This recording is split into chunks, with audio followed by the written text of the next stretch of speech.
Hi everyone. तो कैसे हैं आप सभी लोग। मैं आशा करती हूँ आप सभी लोग बिल्कुल परफेक्ट होंगे और अपनी जो एग्जाम की प्रिपरेशन है जोर शोर से पूरी शिद्दत के साथ मन लगा करके कर रहे होंगे।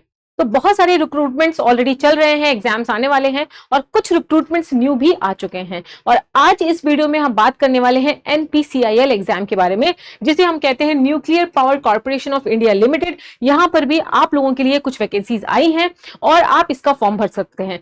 आज इस वीडियो में कौन कौन से स्टूडेंट फॉर्म भर सकते हैं, किस ब्रांच में कितनी सीट्स हैं, एज वेल एज एज, किस एज तक के स्टूडेंट भर सकते हैं, एग्जाम का पैटर्न क्या होने वाला है, एलिजिबिलिटी क्राइटेरिया क्या है, क्या क्या डॉक्यूमेंट्स रिक्वायर्ड है, सारी बातों को बहुत ही क्लियर अप करके मैं यहाँ पर आपको बताने वाली हूँ। सो फर्स्ट थिंग फर्स्ट, कब कब आप इस एग्जाम के लिए अप्लाई कर सकते हैं। आप देख सकते हो opening date for the submission of online application, that means आप 12/3/2025 12 मार्च 2025 से फॉर्म फिलअप ऑलरेडी स्टार्ट हो चुका है। ये नोटिफिकेशन क्योंकि बहुत लंबी है इसलिए इसको बहुत ही सिंपल कट तरीके से समझाने के लिए मैं यहाँ पर आई हूँ। और क्लोजिंग डेट मतलब लास्ट डेट जो है वो 1/4/2025 है। अगर आप में से किसी ने भी अगर अभी तक फॉर्म नहीं भरा है तो आप फटाफट से इस फॉर्म को भर दीजिए। बिल्कुल लास्ट डेट का वेट मत करिए, बिकॉज लास्ट डेट में कई बार सॉफ्टवेयर क्रैश हो सकता है, कुछ भी हो सकता है, तो आपका फॉर्म फिलअप करने में परेशानी हो सकती है। तो समय जो लास्ट डेट है उसको 2-3 दिन पहले ही फॉर्म फिलअप करके आप यहाँ पे सारी चीजें फाइनल कर दीजिए। अब सबसे पहले ये देख लेते हैं कि भाई कौन कौन से पोस्ट जो है वो यहाँ पर आए हैं। देखो 3 इंपॉर्टेंट पोस्ट यहाँ पर आई हैं। एक है साइंटिफिक असिस्टेंट, दूसरा है कैटेगरी 1 का स्टाइपेंडरी ट्रेनी, ये भी साइंटिफिक असिस्टेंट ही है लेकिन स्टाइपेंडरी ट्रेनी के फॉर्म में है। देन आपका कैटेगरी 2 स्टाइपेंडरी ट्रेनी। देखो साइंटिफिक असिस्टेंट जो जॉब है वो आपकी फिक्स जॉब है, यहां पर एक बार जॉब आपकी लग गई तो लग गई, लेकिन ये जो आपका स्टाइपेंडरी ट्रेनिंग वाला है ये आपकी फिक्स जॉब नहीं है। दैट मींस यहां पर 1.5 इयर्स का मतलब 1.5 साल का ट्रेनिंग पीरियड है। उस ट्रेनिंग पीरियड में आपका एक एग्जाम होगा। अगर आप मिनिमम 60% वहां पर लेकर के आते हैं तो आपको परमानेंट पोस्ट मिल जाएगी, लेकिन अगर आप 60% वहां पर नहीं लेके आ पाएंगे तो आपको परमानेंट पोस्ट नहीं मिलेगी। तो ये 3 मेन कैटेगरी है जिसके लिए हम यहाँ पर बताने वाले हैं, क्योंकि ये चैनल जो है टेक्निकल एग्जाम्स के लिए को कवर करता है, इसलिए मैं ये 3 को बेसिकली यहाँ पर कवर करूंगी। आप देख सकते हो साइंटिफिक जो असिस्टेंट है उसकी टोटल 45 सीट्स है, स्टाइपेंडरी ट्रेनी जो है 82 सीट्स है, एंड कैटेगरी 2 वाली जो स्टाइपेंडरी ट्रेनी है उसमें आपको 226 सीट्स है। उसके अलावा एचआर, एफएनए, सीएमएम वगैरह, नर्स वगैरह की भी सीट्स हैं। अगर आप टोटल देखोगे तो यहाँ पर 250 के ऊपर सीट्स हैं। देख सो 250 से क्या 300 के ऊपर सीट है यहाँ पे, देख सकते हैं 226, 82 और 45। मेन यहाँ पर यही है। अब चलो सबसे पहले यहां पर बात कर लेते हैं कि भाई जो सीट्स हैं वो कैटेगरी वाइज इनका बाइफर्केशन क्या है। साइंटिफिक असिस्टेंट जो बी है आप देख सकते हो computer science, civil, electronic instrumentation, electrical, mechanical, यहाँ पे जो सीट्स है मेंशन्ड है। टोटल सीट 45 है और जो आपकी कैटेगरी वाइज है वो भी आप एक बार यहाँ पे देख सकते हैं। कैटेगरी 1 में जो स्टाइपेंडरी ट्रेनिंग है उस पे भी आप देख सकते हो हेल्थ, फिजिक्स, केमिस्ट्री वगैरह के स्टूडेंट भी यहाँ पे अप्लाई कर सकते हैं। Electronic instrumentation, electrical, mechanical, total 82 seats है। उसके साथ साथ कैटेगरी 2 जो है आपका, कैटेगरी 2 स्टाइपेंडरी ट्रेनी टेक्नीशियन का जो है उसमें आपका operator, electrician, fitter, electronics mechanic, instrument, machinist, Turner और ये जो सिविल मैकेनिकल वगैरह है ये सब की सीट्स जो है ओवरऑल टोटल 226 यहाँ पर सीट्स आपको देखने को मिल रही हैं। इसके बाद हम यहाँ पर बात कर लेते हैं भाई ये सब देखो, ये यहाँ पर जो पीडब्ल्यूडी कैटेगरी हो रहा है उसके लिए स्टूडेंट्स के लिए बात हो रही है। तो अभी मैं यहाँ पर जो मेन बात है उस पे मैं आ जाती हूँ। सबसे पहला ये है कि भाई आपको क्या क्या रिक्वायरमेंट चाहिए, मतलब कौन से स्टूडेंट इस चीज के लिए क्वालिफिकेशन कितना चाहिए। तो जो आपका इसके पहले वाला भी हमें देखना है, ये तो स्टाइपेंडरी ट्रेनिंग कैटेगरी 1 है। एक मिनट, ओके। एसेंशियल रिक्वायरमेंट देखो, एजुकेशनल रिक्वायरमेंट, असिस्टेंट जो साइंटिफिक असिस्टेंट है इसमें आपको 3 ईयर का डिप्लोमा चाहिए, मतलब 10th अगर आपने पास किया है और उसके बाद 3 ईयर का डिप्लोमा किया है तो आप एलिजिबल हैं। 12th अगर आपने पास किया है और 2 ईयर का डिप्लोमा किया है तो आप एलिजिबल हैं। लेकिन वो स्टूडेंट जो कि 10th पास किए हैं उसके बाद आईटीआई किए हैं और फिर 2 ईयर का डिप्लोमा किए हैं वो एलिजिबल यहाँ पर नहीं है, ये बात मेंशन्ड है। आप देख सकते हो civil, electrical, instrumentation, electronic, mechanical, इन सबके लिए 3 ईयर के डिप्लोमा मतलब एसएससी मतलब 10th के बाद, एचएससी मतलब 12th के बाद। 10th या 12th के बाद अगर आपने डिप्लोमा किया है तो आप एलिजिबल हैं। 2 ईयर का डिप्लोमा के वही स्टूडेंट एलिजिबल हैं जिन्होंने 12th के बाद वो डिप्लोमा किया है। ठीक, अब देखो नेक्स्ट, एक मिनट, नेक्स्ट ईयर आपका है कैटेगरी 1 स्टाइपेंडरी ट्रेनिंग, यहाँ पर आप देख सकते हो diploma in engineering not less than 60% marks, और वो भी आपका डिप्लोमा 3 ईयर का होना चाहिए अगर आप 10th के बाद किए हैं, और आपका जो लैटरल एंट्री वाले हैं सेकेंड ईयर के बाद वाले हैं, मतलब 2 ईयर वाले डिप्लोमा है, मतलब 12th के बाद अगर आपने 2 ईयर वाला डिप्लोमा किया है तो भी आप एलिजिबल हैं।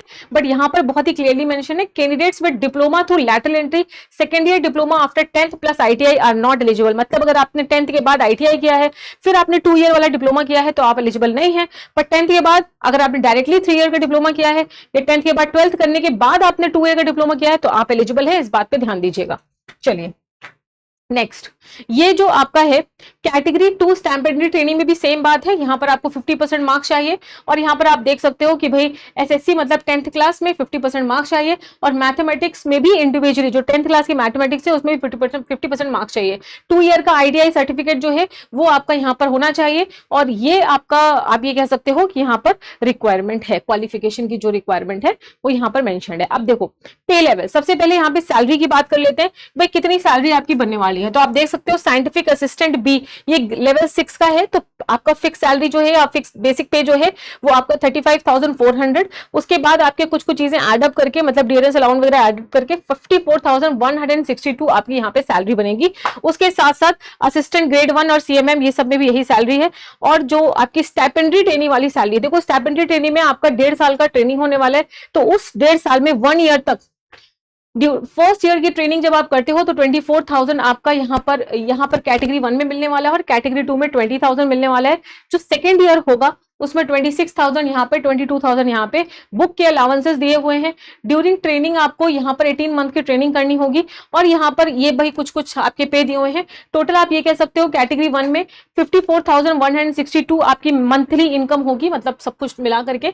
और जो कैटेगरी 2 है मतलब 10th के पास 10th और ITI वाले जो स्टूडेंट हैं उनके लिए 33,201 रुपीज आपको मंथली सैलरी यहाँ पर मिलेगी। उसके बाद जब आप क्वालिफाई कर लेंगे, मतलब 1.5 साल की ट्रेनिंग के बाद आप 60% मार्क्स उनके इंटरनल एग्जाम में ले आएंगे, आपको परमानेंट बना दिया जाएगा। उसके बाद आपकी कुछ और सैलरी होगी, लेकिन 1.5 साल के लिए आपको यहाँ पर ट्रेनिंग पीरियड में इतनी ही सैलरी यहाँ पर मिलने वाली है। ठीक है, उसके बाद देखो नेक्स्ट कुछ बहुत सारे इंसेंटिव्स वगैरह भी हैं, एम्प्लॉय बेनिफिट्स हैं। यहाँ पर आप एक बार वीडियो को पॉज करके आप देख सकते हो। ठीक है, अभी मैं इसमें आगे बढ़ती हूँ। आप देख सकते हो अलाउंसेस, ट्रांसपोर्ट अलाउंस मिलेंगे, house rent allowance, side location allowance, ये सारे अलाउंसेस आप लोगों को यहाँ पर मिलने वाले हैं। उसके बाद detail of training and bond to be executed. देखो यहाँ पर जो भी ट्रेनिंग वाले स्टूडेंट्स हैं उनके लिए एक बॉन्ड बनाया गया है, जो कि समझ लेना बहुत ज्यादा जरूरी है।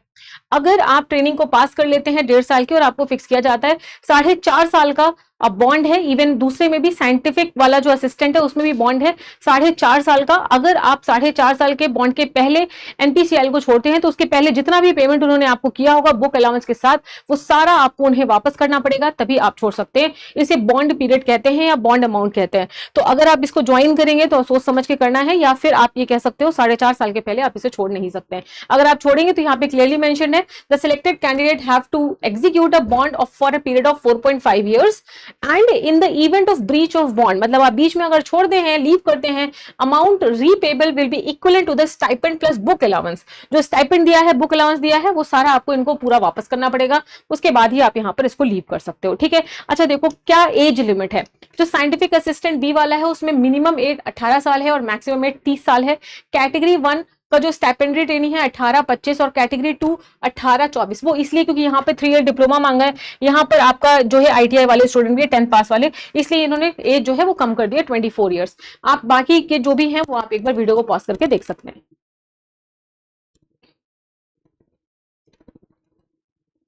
ठीक, अब उसके बाद आप देख सकते हैं एज का रिलैक्सेशन। अगर आप OBC कैटेगरी में है, नॉन क्रीमी लेयर है, तो 3 साल का एज रिलैक्सेशन आपको मिलेगा।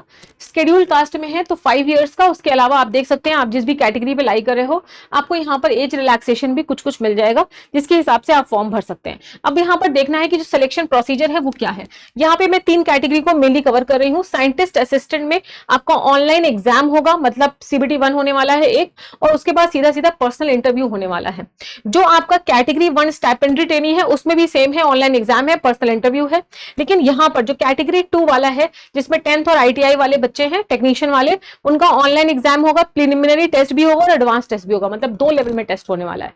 और उसके बाद आपको यहाँ पे रिक्रूटमेंट मिलेगा। ठीक है, अब देख सकते हैं, देखो selection procedure for the scientific assistant भी। अगर साइंटिफिक असिस्टेंट के बारे में आप यहाँ पर देखोगे तो आपका यहाँ पर 50 क्वेश्चन मिलेंगे आपको, 90 मिनट्स मिलेंगे और ईच क्वेश्चन 2 मार्क्स का होगा। हाफ की 0.5 मार्क्स की यहाँ पे नेगेटिव मार्किंग मिलेगी। अगर आप इसको क्वालिफाई करते हो तो आपका फिर पर्सनल इंटरव्यू होगा। ठीक, मतलब ये साइंटिस्ट असिस्टेंट और कैटेगरी 1 स्टाइपेंड वाली का है। ठीक है, जिसमें डिप्लोमा वाले बच्चे एलिजिबल थे। उसके बाद फेज 2 में आपका इंटरव्यू होगा डायरेक्टली, जो कि 100 मार्क्स का होने वाला है। ठीक, उसके बाद आपको ये देखना होगा, उसके बाद डियर आपका है selection procedure for category 2 stipendiary trainee, मतलब टेक्नीशियन वाला 10th प्लस ITI वाले बच्चों के लिए। यहाँ पर 2 स्टेज में रिक्रूटमेंट होगा। पहला स्टेज आपका ये होने वाला है कि यहाँ पर ये मैथमेटिक्स के 20 क्वेश्चन, साइंस के 20 क्वेश्चन, जनरल अवेयरनेस के 10 क्वेश्चन पूछे जाएंगे। 60 मिनट का टेस्ट होगा। इसको जब आप 60% मार्क्स के साथ, 40% मार्क्स के साथ अगर क्वालिफाई करते हैं, तब फिर आपको सेकेंड स्टेज में जाने को मिलेगा। और सेकंड स्टेज में आपको और रेलेवेंट ट्रेड ITI, जो भी ट्रेड में हैं आप, मशीनिस्ट हैं आप, फिटर हैं, जो भी ट्रेड के हैं, उसके रेलेवेंट क्वेश्चन पूछे जाएंगे। मैकेनिक है, इलेक्ट्रिशियन है, इलेक्ट्रॉनिक्स है, मैकेनिक है, टर्नर है, फिटर है, मशीनिस्ट है।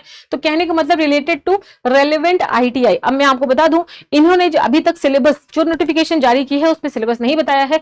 सिलेबस जब भी आएगा तो मैं इसके लिए एक अलग वीडियो बना दूंगी, तो आपको सिलेबस यहाँ पे पता लग जाएगा। ठीक, उसके अलावा बाकी नर्स और टेक्नीशियन वाला आप लोग देख सकते हो। ओके, तो चलो नेक्स्ट आगे बढ़ते हैं।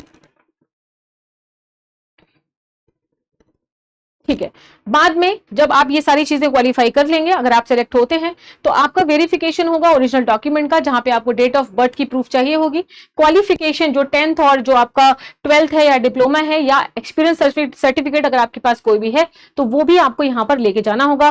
कास्ट सर्टिफिकेट भी चाहिए होगा आपके पास, बिल्कुल नया वाला। हमेशा याद रखिएगा, कास्ट सर्टिफिकेट जो है लास्ट 60 डेज वाला ही वैलिड होता है।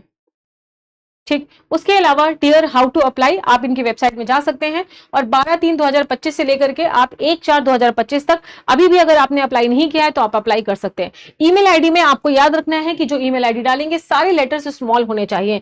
अगर आपकी ईमेल आईडी में कोई भी लेटर कैपिटल है तो उसको वो अमान्य मानेंगे, मतलब वहां पे आपको मेल नहीं मिलेगा। ये पहले ही बता देते हैं। ठीक है, तो जो भी इंपॉर्टेंट बात थी उसको मैंने यहाँ पे ऑलरेडी मार्क करके ही मैं आपके सामने लेकर के आई। उसके बाद डियर एप्लीकेशन फीस कितनी देनी है? सिर्फ मेल कैंडिडेट्स को जो कि जनरल EWS या OBS कैटेगरी के हैं, 150 रुपए आपको देना है साइंटिफिक असिस्टेंट के लिए। और स्टाइपेंडरी ट्रेनी कैटेगरी 2 के लिए आपको 100 रुपए देना है और स्टाइपेंडरी ट्रेनी कैटेगरी 1 के लिए आपको 150 रुपए देने हैं यहाँ पर फीस। इसके बाद डियर डॉक्यूमेंट जो आप अपने एग्जाम में, चाहे पहला एग्जाम हो, दूसरा एग्जाम है, जो आपको लेके जाना है, आइडेंटिटी प्रूफ लेके जाना है, एक clear print out call letter जो आपके पास आया होगा वो लेके जाना है, print out of full online application form. जब भी आप फॉर्म फिलअप करें एक फोल्डर बना लीजिए, उसमें फोटो और उसमें साइन बहुत अच्छे होने चाहिए। साइन हमेशा एक व्हाइट पेपर में रेक्टेंगुलर बॉक्स बना करके ब्लैक पेन से करिए ताकि वो काफी अच्छा आए, और अच्छी फोटो अच्छे साइन को ही अपलोड करिए, अदरवाइज बाद में दिक्कत होगी। तो प्रिंट आउट फुल फॉर्म का लेके जाना है। 1 set containing self attested copies of certificate, जो भी सर्टिफिकेट यहाँ पे रिक्वायर्ड है सेल्फ अटेस्ट करके लेके जाना है, ओरिजिनल भी लेके जाना है। और उसके अलावा अगर आप self attested copy of caste certificate ये लेकर के जा रहे हैं तो ये इस फॉर्मेट में चाहिए, जो फॉर्मेट आपको इस वाली वेबसाइट में मिल जाएगा। उसके अलावा अगेन आप इन डेट्स में यहाँ पे फॉर्म को फिलअप कर सकते हैं। तो डियर ये आपके डिटेल्ड नोटिफिकेशन थी जो मैंने आपको बताया। इसमें ध्यान देने वाली बात यह है कि आप जो क्वालिफिकेशन है उसको देख लें कि भाई क्या क्या क्वालिफिकेशन के स्टूडेंट जो है रिक्वायरमेंट है, उसके साथ एज, उसके साथ एग्जाम का पैटर्न। जैसे ही सिलेबस आएगा वो मैं आपको बता दूंगी। अब एग्जाम की डेट क्या होने वाली है, let me tell you. Exam की डेट भी इन्होंने अभी तक नहीं बताई है, टेंटेटिव डेट हम कुछ कह नहीं सकते हैं, बट हाँ फॉर्म फिलअप करिए, जैसे ही डेट आएगी वैसे ही इंश्योरेंस वाला की पूरी टीम आप लोगों को अपडेट कर देगी। Thank you so much.